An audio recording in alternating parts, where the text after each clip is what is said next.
சூரத்து தஹ்ரில் அல்லாஹ் சொல்கிறான், ஹல் அத்தா அலல் இன்சானி ஹீனும் மினத் தஹ்ரி லம் யகுன் ஷைஅம் மذ்கூரா. மனிதனுக்கு ஒரு காலம் இருந்தது, அந்த காலத்தில் அவனுக்கு பெயர் கூட இருக்கவில்லை. 50 வருடங்களுக்கு முன்னால் எனக்கு என்ன பெயர்? இங்கே இருக்கக்கூடிய மூதாதையர்களுக்கு, வயது வந்தவர்களுக்கு ஒரு 80 வருடங்களுக்கு முன்னால் என்ன பெயர்? பெயர் சொல்லப்படாதவர்கள் நாம். இந்த உலகத்தில் நமக்கு பெயரை தந்தவன் அல்லாஹ்.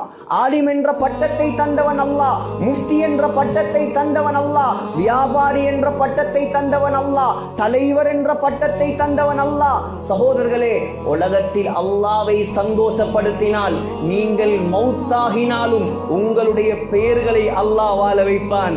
நீங்கள் அல்லாஹ்வை சந்தோஷப்படுத்தவில்லையா, நீங்கள் மரணித்ததோடு உங்களுடைய பெயரையும் அல்லாஹ் மண்ணுக்குள் புதைத்து விடுவார். அது யாராக இருக்கலாம்.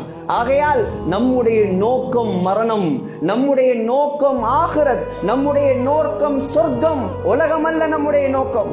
நாம் உலகத்தை ஆள வந்தவர்கள் அல்ல, உலகத்தின் தலைவர், உலகத்தின் சிறந்தவர்.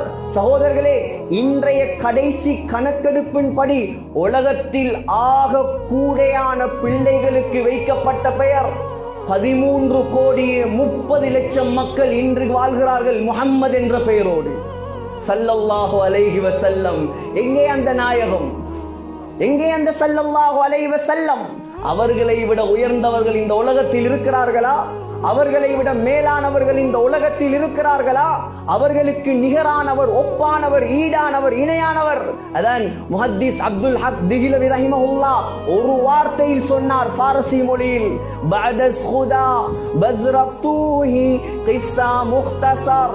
யா ரசூலல்லாஹ், சுருக்கமாக சொல்கிறேன், அல்லாஹ்வுக்கு பின்னால் எல்லாமே நீங்கள் தான். அல்லாஹ்வுக்கு பின்னால் எங்களுக்கு எல்லாமே அவர்கள்தான். ஆனா அவர்களுடைய வாழ்க்கை எங்கே சகோதரர்களே? முடிந்து 1438 ஆண்டுகள் வந்துவிட்டது. சக்கராத்துடைய நேரம் புகாரியில் வருகிறது. துடித்துக் கொண்டிருக்கிறார்கள் ஸல்லல்லாஹு அலைஹி வஸல்லம். அருமை மனைவியுடைய மடியில், ஆயிஷா ரலியல்லாஹு அன்ஹா மடியில் கூட சுமக்கவில்லை அந்த சீதேவியை, தன்னுடைய நெஞ்சோடு அணைத்துக் கொண்டிருந்தார்கள். ஸல்லல்லாஹு அலைஹி வஸல்லம் சொன்னார்கள், ஆயிஷா லா அஸாலு அஜிது அலம த்ஆமில்லதி அகல்து பி கைபர்.